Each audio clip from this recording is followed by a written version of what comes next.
Hi guys, welcome to this first tutorial in the series. These tutorials are going to be about music theory. Now, as you can see, we've got 5 lines, and this represents the stave of the music. And in this tutorial, we're going to go through the treble clef. Now, it should be quite simple to get your head around, but it does take a little bit of practice to know exactly what you're doing fluently. So, if you can't read music straight away, what happened there? If you can't read music straight away, don't worry. It does take a little bit of practice to get fluent, but if you stick with it and you want to take music seriously, then you absolutely need it.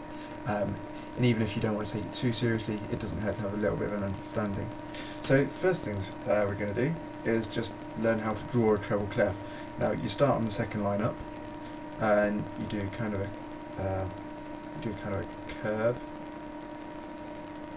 That bottom line should be really on the bottom line, and then we go back up and do a loop and down straight through the middle. That wasn't brilliant, but it serves to demonstrate. Okay, that's your treble clef. Now there are several different clefs. This is the treble clef, like I said, and once you've got the treble clef in here, then these lines and the gaps between the lines take on certain notes. You can think of them as values for a note, so you can have a note and the value, but let's not call it value, let's call it what it's meant to be. It's the tone, the pitch. So in the treble clef, the middle C, it's called middle C because it's the middle on the piano, it's just there. This line going through it, it's called a ledger line, and if we were to draw what we Brits call a crotchet, we draw it like that. If you're learning this in America, that will be called a quarter note. It's called a quarter note because, generally speaking, the default value for the default time signature would be 4/4, and in which case this would be a quarter of that. So it's called a quarter note. But we'll go through time signatures in another tutorial. So, like I said, that's a C. Then we go up to a D. Forgive the pretty poor lines. I haven't got used to this touchpad yet. Then, not surprising, we get E, F, G. And then when we get to G, we go back to A. So we go A, B, C, D, E, F, G, and then up here I have another A. Right, now there are some ways to remember this. Remember what notes are what. The best way to remember the spaces is F, A, C, E, and that spells face, going up.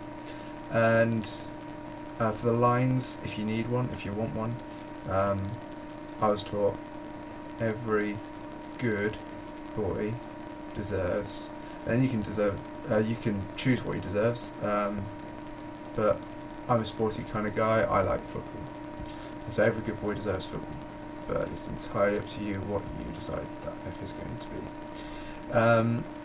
as long as it begins with F, because if it's something else, then, well, that line becomes a different note, doesn't it? Yeah, that was a silly thing to say. Yes, so this is the treble clef. The one thing that I'm going to mention is, once you get to the B, if you draw the line, you can go up or down. Because when you're below the B line, you draw the line going up. When you're above, you can draw it going down. There are exceptions to this, but for now, we'll just say, if it's below the B line, it goes up. If it's above the B line, you go down. It just keeps things neat. And if it's on the B line, you can choose. You can go crazy, but not too crazy, because that's just not good. I think, in fact, that's everything I'm going to cover in this tutorial. Join me next time and we'll go through the bass clef. Everything's slightly different there. But yeah, that's great. I'm trying to think if I've missed anything, but I don't think I have. Okay, okay, so in that case, join me in my next tutorial. Thanks very much for watching. Subscribe if you like these tutorials, and I'll see you next time.